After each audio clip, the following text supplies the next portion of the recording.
Welcome back to The Explainer. Today, we're zeroing in on a tiny, highly vulnerable electric ray that's facing a massive survival problem. It's a creature that packs a literal electric punch, yet it is quietly slipping into serious danger. I'm talking about the brown numbfish.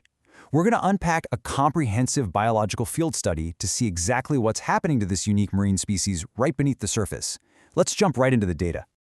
Here's how we're breaking this down today. First, we'll meet the brown numbfish. Then, we'll review the methods used to identify them. Third, we'll check out their population and seasonal abundance. Fourth, we'll dive into their reproductive biology and growth. And finally, we'll connect all this data to the massive bycatch vulnerability threat. All right, let's dive right in. Section 1. Meet the brown numbfish, or as the scientists call it, Narcine timlei. This is our main subject, Narcine timlei.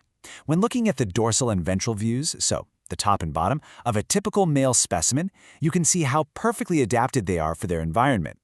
These little guys usually hang out in shallow, inshore continental shelves right over soft sandy or muddy bottoms. Now, the absolute most urgent thing to understand here is its conservation status. Over on the IUCN Red List, the brown numbfish was recently bumped up from data deficient straight to vulnerable. Researchers actually suspect their population has plummeted by almost 50% over just the past 12 years, mostly due to overexploitation. So how exactly do you spot one of these in the wild? Well, they've got this very distinct kind of subtrapezoidal disc shape. If you look at their top side, it's usually this uniform purplish brown, or maybe a tan color. If you were to check out their mouth, you'd see these wide, broadly rounded tooth bands. And here's a pretty cool fact. This little ray is literally the smallest member of the entire Narcine genus. But, just relying on looks alone in marine biology, that can be incredibly risky. Which brings us to Section 2, Methods of Identification, specifically looking at the Covalong field study. To get the most accurate data possible, researchers stationed at the Covalong Fish Landing Center down in Tamil Nadu, India, didn't just eyeball it. They used a really rigorous framework called integrative taxonomy.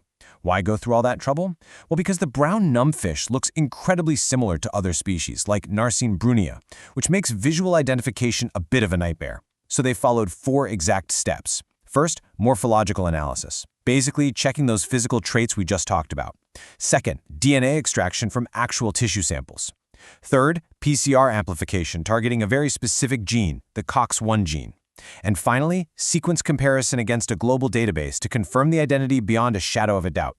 And honestly, comparing these elements perfectly explains why that integrative approach is an absolute game changer. When you put the physical, morphological specimen right next to the molecular phylogenetic tree built from that DNA extraction, you get absolute certainty.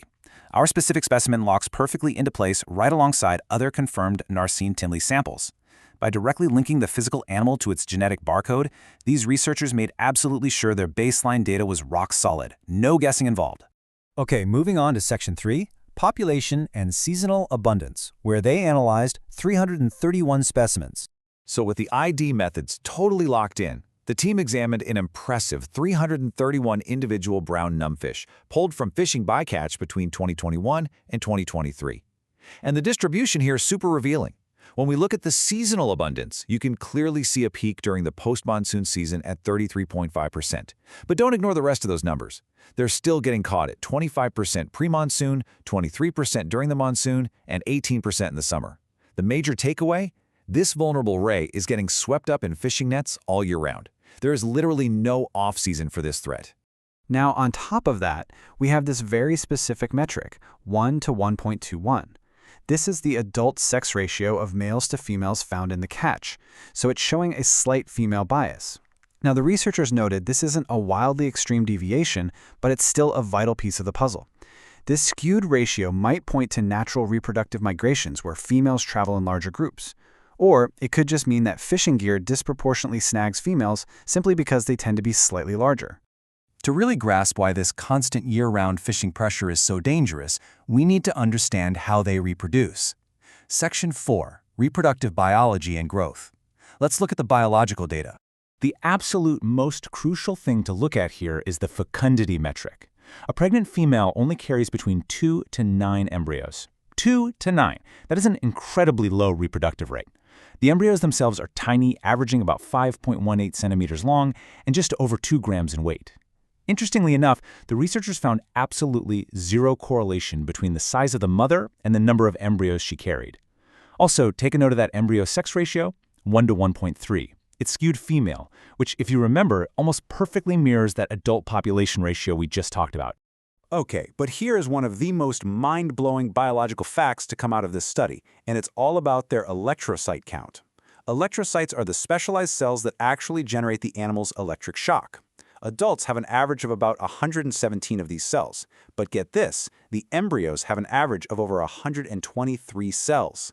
This proves that electrocyte proliferation happens incredibly early in their development. Sure, the actual size of these cells will grow as the ray grows, but the structure is entirely established in the womb. That means their electric defense mechanism is functionally locked and loaded the exact moment they're born. And that brings our explainer to its climax. Section 5, the bycatch vulnerability threat. It's time to look at the conservation reality. Think about it. We've got this tiny species with an amazing early developing electric defense. But unfortunately, a shock doesn't do you any good against a massive industrial fishing net.